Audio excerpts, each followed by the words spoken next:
as many questions as answers surround the Trump administration's landmark peace deal with the Taliban. As the dust settled Sunday, critics from Capitol Hill to Kabul began poking holes in the four-page document designed to be America's exit plan from its longest war in history. While top administration officials and congressional allies touted the Afghanistan peace pact as a necessary step, the exact path forward for the U.S. remains murky at best, as do expectations of the Taliban after achieving their own historic victory by being formally recognized by Washington as a legitimate political body. Key lawmakers blasted the deal for an apparent lack of clear enforcement mechanisms to ensure that the Taliban live up to their word and do not collaborate with terrorist groups. Others warned that the premature withdrawal of U.S. troops from Afghanistan could invite disaster. The deal calls for a quick drawdown of U.S. forces from 13,000 to about 8,600. The remainder are expected to leave within 14 months if the agreement holds.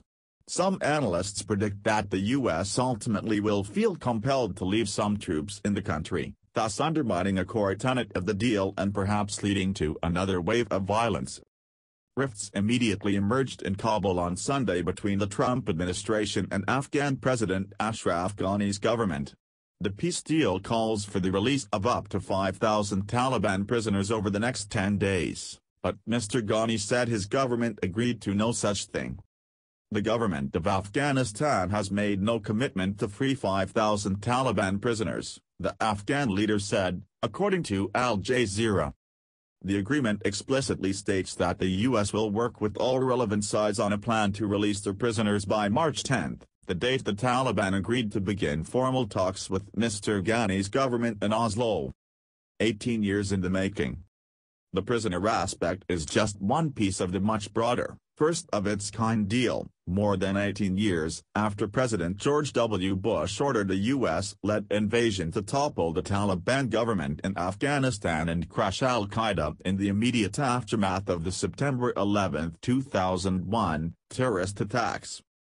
After nearly 2 decades of failed efforts to wind down the U.S. military involvement in Afghanistan, the Trump administration in 2018 began unprecedented formal talks with the Taliban in an effort to make good on President Trump's promise to stop endless wars in the Middle East. Those talks were derailed multiple times after Taliban attacks targeted American personnel in Afghanistan, but they culminated Saturday when the U.S. officially signed the deal during a meeting with Taliban leaders in Doha, Qatar. Zalmay Khalilzad, U.S. Special Representative to Afghanistan, and Mullah Abdul Ghani Baradar, a co-founder of the Taliban movement, signed the agreement. Secretary of State Mike Pompeo was at the meeting but did not personally sign the deal. Also Saturday, Defense Secretary Mark Esper appeared with Mr. Ghani and NATO leaders in Kabul, where they hailed the agreement as a lasting step toward peace. The multi-pronged pact requires the Taliban to vote to never again associate with terrorist groups or allow Afghanistan to be used as a home base for extremist groups, though it does not explicitly require them to denounce al-Qaeda. The Taliban also agreed to meet for the first time with Mr. Ghani's government with a permanent and comprehensive nationwide ceasefire at the top of the agenda. In exchange, the U.S. will begin withdrawing troops from Afghanistan, hash out a plan to release Taliban prisoners, lift economic sanctions on Taliban leaders and take other steps. But Mr. Pompeo stressed that the U.S. has no illusions about the trustworthiness of the Taliban.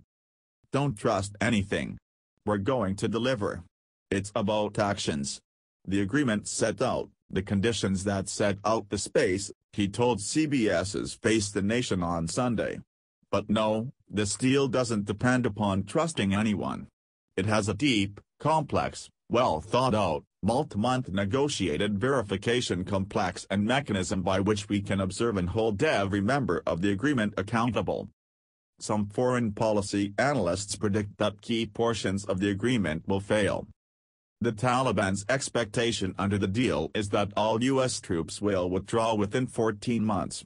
When this does not happen, as is highly likely, either a unified Taliban organization will seek retribution and cancel the U.S. Taliban deal, or a disgruntled rank and file will defect and increase the level of violence in Afghanistan, said Adam Woonis, a research fellow at the Quincy Institute for Responsible Statecraft and an Afghanistan war veteran. "We don't know what's going to happen." Just after the deal was signed, Mr. Trump spoke at the White House and revealed plans to meet with Taliban leaders in the near future.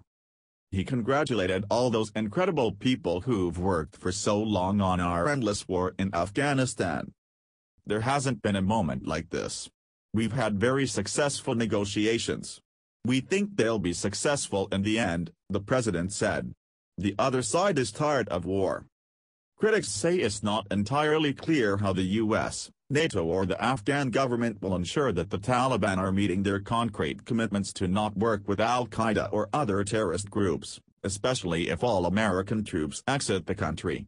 Those same critics say the U.S. could be making a deadly mistake. The agreement with the Taliban includes concessions that could threaten the security of the United States, said Representative Liz Cheney, Wyoming Republican and House Republican Conference chairwoman. Releasing thousands of Taliban fighters, lifting sanctions on international terrorists, and agreeing to withdraw all U.S. forces in exchange for promises from the Taliban, with no disclosed mechanism to verify Taliban compliance, would be reminiscent of the worst aspects of the Obama-Iran nuclear deal. Other key lawmakers supported the deal in principle but expressed deep doubts about the Taliban. "I have serious reservations that they can act as legitimate partners," said Representative Michael T. McCall of Texas, the ranking Republican on the House Foreign Affairs Committee.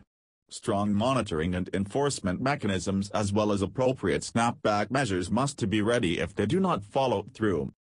Some Democrats also supported the agreement's goals but said they simply don't trust Mr. Trump or his motivations. "We don't know what's going to happen," Senator Bernard Sanders of Vermont, a Democratic presidential candidate, told CBS on Sunday.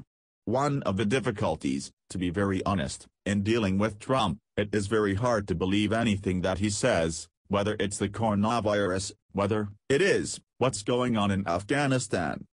Senior State Department officials briefed reporters last week and spoke in blunt terms about what could happen if the Taliban sully the intra-Afghanistan talks. "This could all blow up. We know this, right?" the official said, adding that the reaction from the administration will be harsh if the Taliban do not adhere to the commitments they have made. "We'll just start killing them again if that's what happens," the official said. Guy Taylor and Tom Howell contributed to this report.